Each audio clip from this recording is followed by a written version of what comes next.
জনগণকে উপস্থিত আছেন এই ঐতিহাসিক কর্মী সম্মেলনের সম্মানিত প্রধান অতিথি শহীদ সংগঠন গণমানুষের সংগঠন স্বাধীনতার সার্বভৌমত্বের অত্যন্ত প্রহরী বাংলাদেশ জামাত ইসলামী সম্মানিত আমির ডক্টর শফিকুর রহমান উপস্থিত আজকের ঐতিহাসিক কর্মী সম্মেলনের সম্মানিত বিশেষ অতিথিবৃন্দ উপস্থিত সাংবাদিক বন্ধুগণ আইন শৃঙ্খলায় নিয়োজিত পুলিশ প্রশাসনের ভাইরা সংগ্রামী ঠাকুরগাঁওবাসী আসসালামু আলাইকুম ওয়া রাহমাতুল্লাহি ওয়া বারাকাতুহু।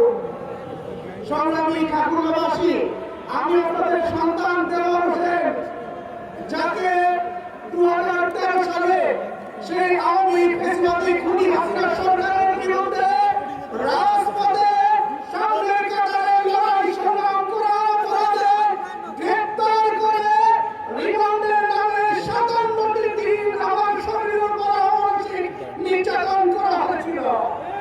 আমার মাথা থেকে পা পর্যন্ত প্রত্যেকটি অঙ্গ পর্যন্তকে তারা জুলুমের স্টিমলার চালিয়ে এই পৃথিবী থেকে আমাকে বিদায় করে দেওয়ার ষড়যন্ত্র করেছিল। সম্মানিত ভাইরা আমার, আমাকে সেই গ্রেপ্তার করার পরে দীর্ঘ 4.5 বছর ধরে জেলখানায় আটকে রেখে আমাকে অমানসিক নির্যাতন করা হয়েছিল। সংগ্রামী ভাইয়েরা আমার, আপনাদের প্রতি আমি কৃতজ্ঞতা জানাই। সেই সময়টিতে আপনারা আমার জন্য অনেক দোয়া করেছেন, আপনারা আমার জন্য চোখের পানি ফেলেছেন। আল্লাহ আমি আপনাদের চোখের পানি কবুল করেছেন। তারা চেয়েছিল দুনিয়া থেকে বিদায় করতে, কিন্তু তাদের সেই চক্রান্ত ব্যর্থ হয়েছে। আমি দেওয়াকে আল্লাহ বাঁচিয়ে রেখেছে। সংগ্রামী ঠাকুরগাঁওবাসী, আমাকে যেভাবে আমার মতো অসংখ্য যুবকদেরকে, অসংখ্য তরুণদেরকে যে সময়টি সমাজের জন্য, রাষ্ট্রের জন্য অনেক করণীয় ছিল, যে সময়টিতে রাষ্ট্রের জন্য, সমাজের জন্য অনেক কাজ করার ক্ষমতা ছিল, সেই সময়টিতে আমাদেরকে কারাগারে বন্দী করে দেশকে, সমাজকে বঞ্চিত করেছিলেন খুনিরা সরকার। সংগ্রামী ভাইরা আমার, আমরা বলতে চাই আমাদের প্রিয় ঠাকুরগাঁও, এই ঠাকুরগাঁওকে আমরা উন্নয়নশীল ঠাকুরগাঁও পরিণত করতে চাই। সন্ত্রাস মুক্ত, চাঁদাবাজ মুক্ত, দখল মুক্ত, নিরাপদ ঠাকুরগাঁও করার প্রত্যয় ব্যক্ত করছি আমরা। আপনারা জানেন আমাদের এই ঠাকুরগাঁও একটি বিমানবন্দর রয়েছে, কিন্তু ওই পার্শ্ববর্তী দেশের প্রেসক্রিপশনে সরকার সেই বিমানবন্দর বন্ধ করে পর্যন্ত চালু হতে দেয় না। আমরা বর্তমান সরকারকে বলবো আমাদের বিমানবন্দর চালু করে দেবো।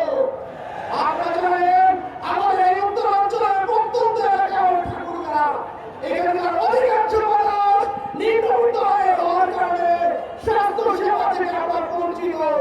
আমরা বর্তমান সরকারকে বলবো আমাদের এই অঞ্চলের ঠাকুরগাঁও অবিলম্বে আমরা একটি মেডিকেল কলেজ চাই, যে মেডিকেল কলেজ স্থাপনের মধ্য দিয়ে এই অঞ্চলের মানুষ স্বাস্থ্য সুবিধা পাবে। আমরা বলতে চাই, আমরা শুনেছি এই অঞ্চলে শিক্ষা প্রসারের জন্য একটি বিশ্ববিদ্যালয় করার পরিকল্পনা করা হয়েছে, কিন্তু আজও পর্যন্ত সে তার মুখ দেখি নাই আমরা। অবিলম্বে আমাদের এই ঠাকুরগাঁও বিশ্ববিদ্যালয় চালু করতে হবে। আমরা বলতে চাই ঠাকুরগাঁও একটি কৃষি নির্ভর একটি জেলা, এখানকার অধিকাংশ মানুষ কৃষির সাথে জড়িত। সুতরাং আমরা ঠাকুরগাঁও একটি কৃষি ইনস্টিটিউট করতে চাই। আমরা বর্তমান সরকারকে আবেদন করবো অবিলম্বে আমাদের এই ঠাকুরগাঁও একটি কৃষি ইনস্টিটিউট দেওয়ার জন্য। সম্মানিত ভাইরা আমার, আমি পরিশেষে বলতে চাই, এখনো আমাদের শহীদদের রক্তের দাগ শুকিয়ে যায় নাই, যাদের শাহাদাতের বিনিময়ে, যাদের রক্তের বিনিময়ে আজকে একটি বৈষম্যহীন একটি মুক্ত বাংলাদেশ পেয়েছি, আজকে বিশাল সমাবেশ করার সুযোগ পাচ্ছি।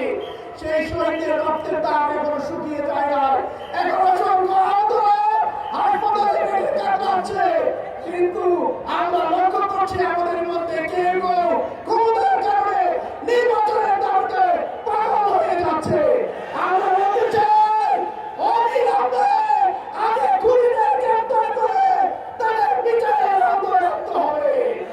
এই খুনি হাসিনা বাংলাদেশ থেকে পালিয়ে গিয়ে ভারতে আশ্রয় নিয়েছে। আমরা অবিলম্বে ভারত থেকে তাকে গ্রেপ্তার করে বাংলাদেশের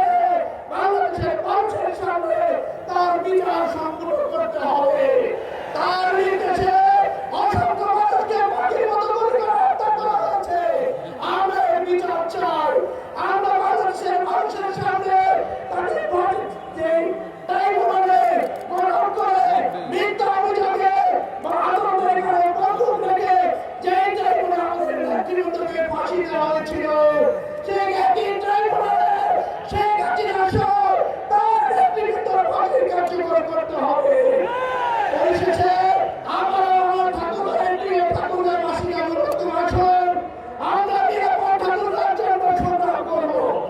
আমরা চাষবাস মুক্ত, দখলবাজ মুক্ত, বৈষম্যের একটি ঠাকুরের জন্য লড়াই করব। প্রয়োজনে আমাদের পাশে আন্দোলন করতে হয়, আমরা দাঁড়িয়েছি। আমাদের যুদ্ধ এখনো শেষ হয় নাই। যতদূর পর্যন্ত আমাদের এই বাংলাদেশকে আমরা নিরাপদ বাংলাদেশে পরিণত করতে না পারবো, বৈষম্যহীন বাংলাদেশে পরিণত করতে না পারবো, ইসলামের বাংলাদেশে পরিণত করতে না পারবো, ততদূর পর্যন্ত